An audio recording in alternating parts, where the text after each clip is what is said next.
Well, Dallas, it's amazing to finally meet you in person. We had the Chosen On for the Christmas special a couple of years ago, Yes.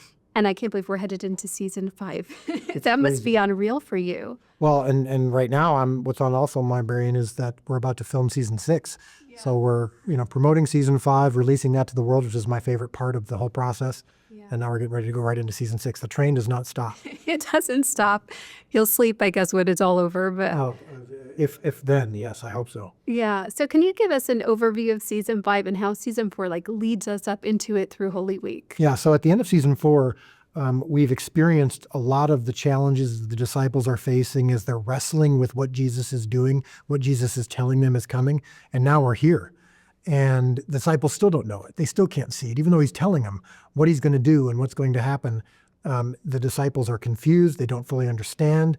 And as we get into Holy Week, the most impactful, important, influential week in the history of the world, set against a huge backdrop of Jerusalem and 1 million people all in the city at once, we are trying in season 5 to make sure that even with these stories that are famous and epic, the triumphal entry, the turning of the tables in the temple, the Judas betrayal, the Last Supper, that we're still finding the humanity, the smallness, the intimacy, the character development, the relationships.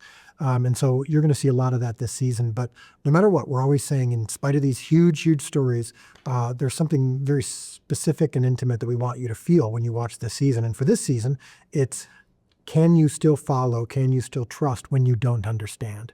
Judas doesn't understand, so he rejects, and he tries to fix it on his own. The other disciples, even though they don't understand, they still trust, they still follow, and hopefully that's a lesson for us today.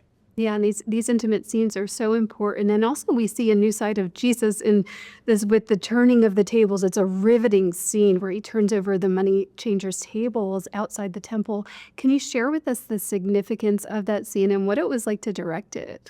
Yeah, a lot of it has to do with unpacking what we see in Scripture. You read that scene a little bit out of context, which is like a lot of stories in the Gospels, where the Jewishness of the story, when they were writing it, was understood. The people who were reading it back then knew all these references and knew the context of it, knew why this moment was so important. Well, we today, especially those of us Gentiles who might not understand the Jewishness of the story, need to have this unpacked and to see why Jesus was so upset and what was actually happening in the temple and how the religious leaders and, yes, some of these people in the marketplace had corrupted what was originally intended to be a beautiful sacrifice and ceremony. And this is Passover week. That's another thing that we sometimes don't always understand, is what Passover week signifies. And so that was the first thing that I was trying to do, was capture the authenticity and the Jewishness of this story, so that when Jesus is angry, we actually understand more why. And we see, as all these things are happening, it actually means something. We've been introduced to the people whose tables he's turning over. We know that what the disciples are expecting, what the religious leaders are expecting, and why, when Jesus is doing this, we can actually get some insight into what people would have been thinking as they were watching it. So it was a very challenging scene to approach from that perspective. Then once you get there, and now you get to actually act it out and portray it with all the toys that we have on set, it actually is kind of fun.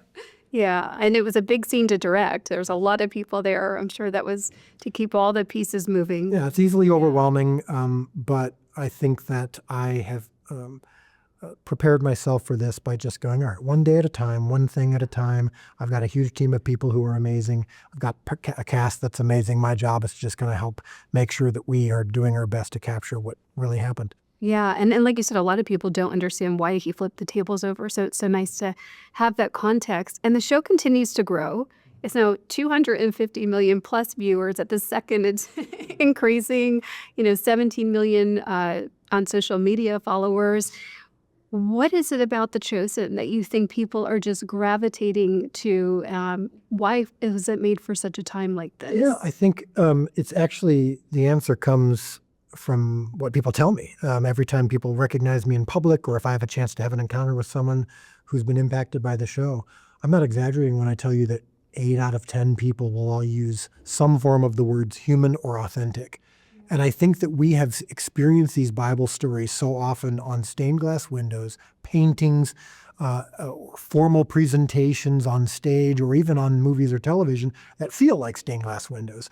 There's a formality and even a distance to this story and to Jesus that we oftentimes have when we experience him in any kind of form. And I think what the show has done for people is it's reminded them that Jesus is an intimate God, that he has a personal relationship with people.